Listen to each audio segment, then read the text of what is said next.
The 10-time, 10-time, 10-time, 10-time, 10-time, 10-time, 10-time, 10-time, 10-time, 10-time WCW Tag Team Champion and the 5-time, 5-time, 5-time, 5-time, 5-time WCW Champion. Now can you dig that, sucker? I'm John White with my review of Biography, WWE Legends, Booker T. Can you dig it, sucker? My fucking goodness, what a career, what a life Booker T has had. And yes, I know, this is not from the most current season of Biography fluff pieces, I mean on WWE Legends. This is from season 1, but since WWE is deciding to rerun this stuff along with A&E, why not? Why not fucking watch them? And why not give you my thoughts? Let me know your thoughts on this show in the comments, please. What I liked about this one, and I have seen all of them in full, I just only decided to review the Ultimate Warrior one because that one was requested. Then I just decided, fuck it. Some of these have some really cool footage to dive into and some really interesting stories to, sink your teeth into, and also some stuff that's revisionist history and whatever. But nevertheless, that's what WWE is going to do because history is rewritten by the victors. Hey, Victor, heard about your dad. Smoke Signals. Does anybody remember the movie Smoke Signals? Does anybody on set remember the goddamn movie? Nevertheless, the Shaft opening was really cool. He wanted to be John Shaft. Shut your mouth, talking about Shaft. Yes, we can dig it. Okay, I could have tried to do an impression, but it's really late and I'm tired. Nevertheless, other people chime in about Booker T, Jeff Jarrett, Hulk Hogan. Hulk, no, get away from that trailer with that spray paint. And Kevin Nash chimes in. Stone Cold Steve Austin chimes in. They got some good talking heads here. They also got Bruce Pritchard. Fuck Bruce Pritchard. Booker revisits his old neighborhood in South Park, Texas, and talks about growing up. What I did like about this was it wasn't as wrestling based. It was more about the person Booker. Yes, I critique the fact that Booker is a corporate kiss ass at this point and tends to knock the younger generation a little bit too much when he shouldn't exactly be throwing stones.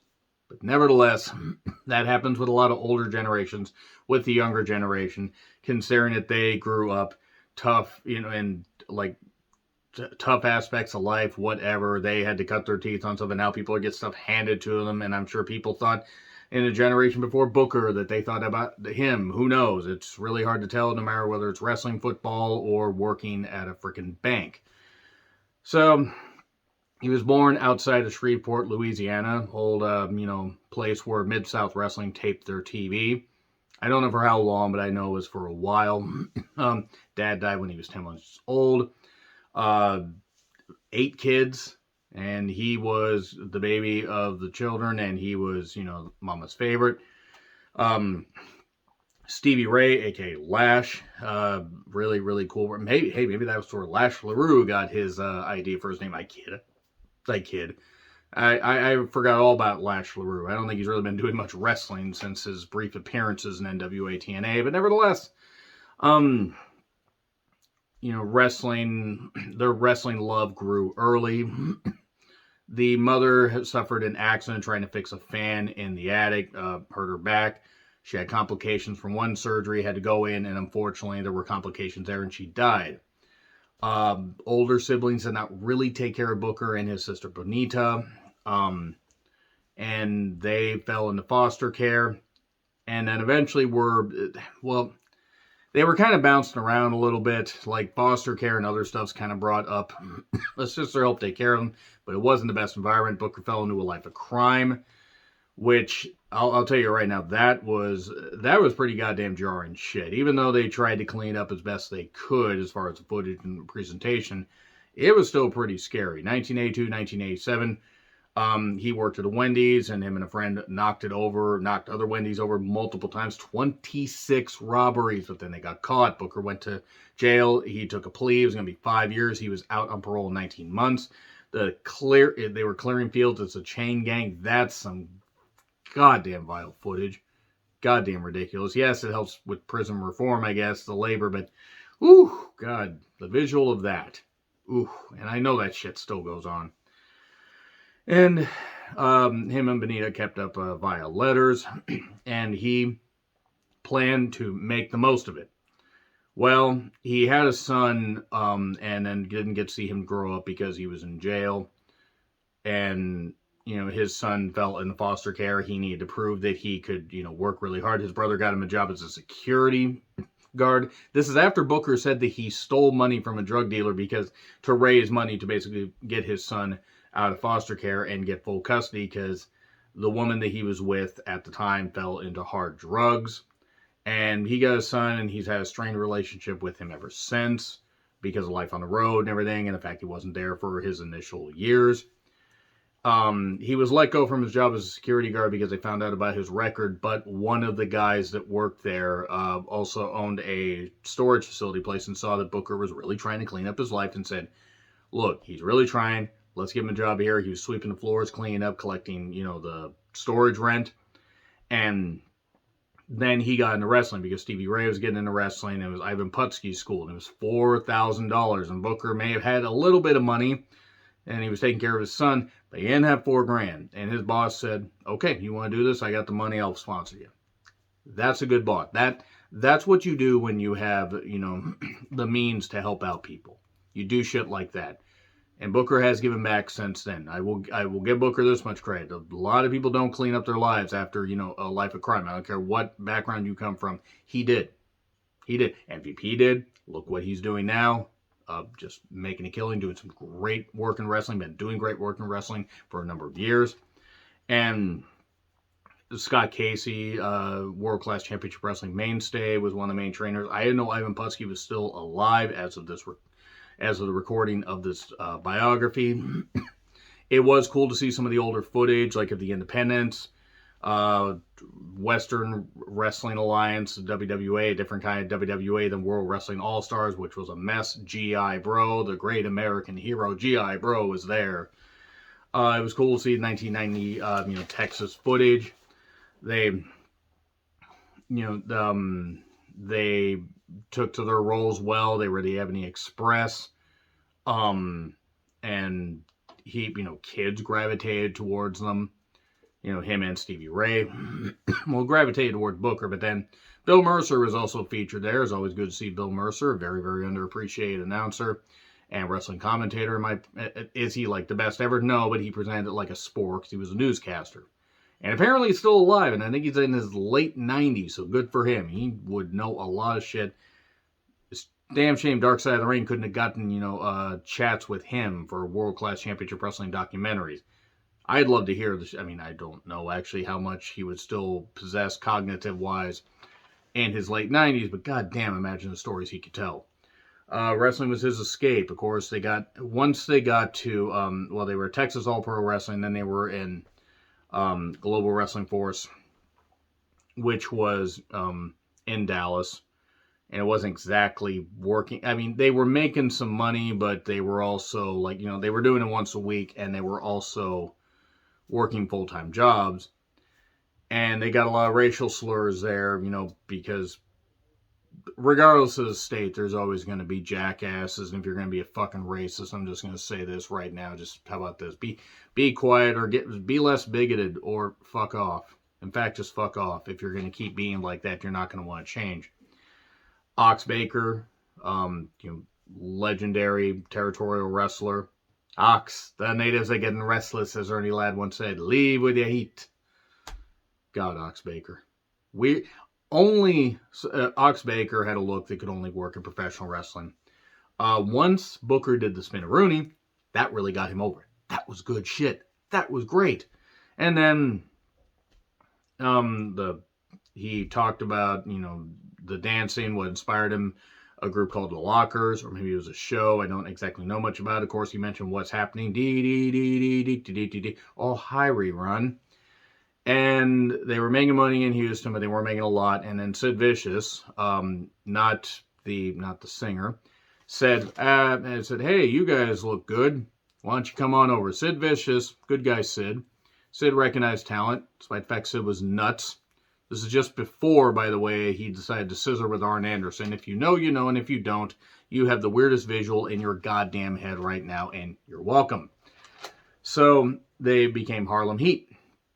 The music is great. We get a little brief footage of Larry Zbyszko and Gordon Solie talking about the debut of Harlem Heat. They were Kane and Cole at first, and then they became Booker T and Stevie Ray. They didn't talk about the fact that there's this, there was footage, there was a show, or their debut never actually aired because Colonel Rob Parker, who was basically, a Southern plantation type owner, led them out in chains. Dusty apparently had that idea. Dusty or somebody had that idea. I don't, if it was Dusty, whoever had the idea is an idiot. Booker's changed a lot in that time in WCW. But goddamn. Wale chimed in. I don't know who Wale is. I assume he's a rapper. I don't know much about rap. At least current rap. Nash talks about Harlem Heat's theme. Then tears his quad. DDP. Hulk chiming in again. Hulk, no. Get away from that other trailer. What are you doing? God damn it, Hulk. And I'll say it right now. While they aren't on my Mount Rushmore because there's so many great goddamn iconic teams, Harlem Heat is in my top 10 favorite tag teams of all time. Yes, there's back in the territories, the Valiant Brothers, Patterson and Stevens, Stevens and Bockwinkel, the Briscoes, and, the current Briscoe, well, Gerald and Jack Briscoe, Dorian Terry Funk, so many others. So many in Japan, all over the place. For ones that I saw, yes, I could go back and watch footage. I could watch footage of the Von Erichs, but I'm talking like even back in the older territory days. For me, ones that I saw, Harlem Heat would be in my top 10 favorite tag teams of all time. I could watch them compete against anybody. Jobbers, tag team champions, 10-time tag team champions. I did in the intro. Great goddamn flow. Stevie Ray was a little bit older. He was more grounded. Booker was more the high flyer, could break out the stuff, broke out the missile drop kick. When he used that as a finish, you believed it because he would just fucking literally missile you. Hit the Houston Hangover. That kick that unfortunately did end up hurting Rick Martel, which he didn't mean to. That's just the breaks, unfortunately. When you hit a flip like that, that was pretty goddamn brutal. But great goddamn tag team. Fucking fantastic. Matches still hold up. And then we go to Sherry, though. Jesus Christ, sister. God damn it, Sherry. Sherry just was fucking incredible looking. Hog Wild 96 and Sturgis around a whole bunch of bikers. Ooh. You want to talk about shows that didn't age well, and you could talk about, like, they could mute the crowd chant. You could tell what they were saying. I'm not saying all bikers are like that. Not all. That particular crowd was very, very... They didn't want to see people like Harlem Heat, essentially. And if they did see them, they didn't want to see them succeed. I put that in quotations. That's probably what they would say to say, oh, I'm not racist, but. As opposed to, I don't have a racist but. Now, they pissed off the fans. We don't even know who the Hell's Angels are, but Stevie Ray's like, we're just going to do our shit. Signers were like, we're tough and we can handle ourselves, but there's a lot more of them than there are of us. And they got over with the fans. Hulk Hogan, we coming for you. Don't type it in the comments, please. That redacted word that nobody should fucking say. Especially if you're... I don't care if you're black, you say it to other people that are black. I don't care. That's not my place. If you are any other race and you say it to somebody, no. No.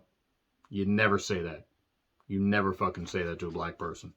But he said to somebody that was white, but then again, Hulk Hogan, if we're being perfectly honest, wanted to be like the brother's brother.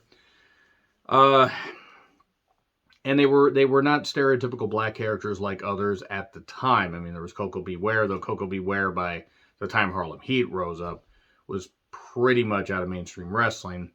There was Butch Reed and Ron Simmons as Doom, the tag team of Doom. Doom. But mostly they were right. And they're, 9 years as a tag team, 10-time tag team champions, WWE Hall of Famers. His singles run started more in sometime in 97, and especially in 98, 99. TV title run. They skipped over the TV and the US title runs. Fuck Bruce Pritchard, I wrote again. and how WCW took over for a while. They reigned and they ruled, but the NWO overshadowed everybody. Hogan said, Booker T just screamed the main event. Yeah, Hogan, that's why you continue to stay on top and held people such as Booker and others down. And by the time anybody else rose up as champions, they would go back to the status quo. DDP, who was by no means a spring chicken, was at least a rising star and worked really goddamn hard and was WCW champion over the course of, 3 reigns? 54 days. And I might even be 54 or 60 days. Savage had 4 runs for about 54 to 60 days. Randy Savage, by the way, always better than Hulk Hogan. But nevertheless, we then talk about Charmel, how they met. She toured with James Brown for a bit. She was a Nitro girl. Her and Booker rather became friends, and they started dating, and they even showed Booker's wife at the time come out either to celebrate his world title win or soon after. It was soon after on the TV. I retro-reviewed the last year of WCW from the reboot episode all the way to the last episode of Nitro, and have about that much sanity left, and that was after the 5th week of TV and pay-per-views. But, Booker meant a lot. Booker's run as WCW champion, or runs as WCW champion, even though they hot-potatoed it a lot, he at least carried himself like a world champion. It was fresh. He felt like he was making the title matter. And then Bash at the Beach 2000, which I'm not going to get into a long, discussion on. Check out my retro view of that if you want. But Russo's bullshit, Hogan's bullshit. Booker's first world title win after he lost the Canyon early that night. Jarrett was happy to be part of the moment. It was a big deal to him. And I knocked Jarrett a lot, but at least seems like Jarrett wanted to help out talent on that evening. Then we go to Attitude Era clips, how Vince just has to remind us and be it into our skull that WCW lost and he won. Ha ha ha. And then on the final Nitro, bookend 1, 2, 3. He's a double champion, U.S. champ, world champ. He beat Scott Steiner because a lot of guys were going to sit out the rest of their contracts, their AOL Time Warner contracts, guaranteed money, sit at home and rest. I can't fault them for that, but then they rushed the invasion. Of course, Nash said, I sat at home for 17 months and got paid bank. Okay, bit of a problem with that. His last appearance on WCW television or programming of any kind was Super Brawl Revenge, February of 2001. Okay? And then he appeared on WWE programming in February of 2002. I am not a math major. I do not understand calendars. I can barely spell it without having to check it on Google. But that is not 17 fucking months, Nash. Unless he was signed to a contract and still got paid the rest of the stuff, and the fact that he wrestled for a little bit even though he was injured and then tore his quad and then just sat at home for another year. He must have got paid bank there. He also got a 2-year, $1.5 million contract with WWE at that time. $750,000 a year, and I think wrestled for maybe a grand total of 6 or 7 months of it. His last appearance actually in the ring for WWE was SummerSlam of 2003, I think. Then he did the Punisher. Then he went to TNA. Yeah, I don't think Nash knows how to do math.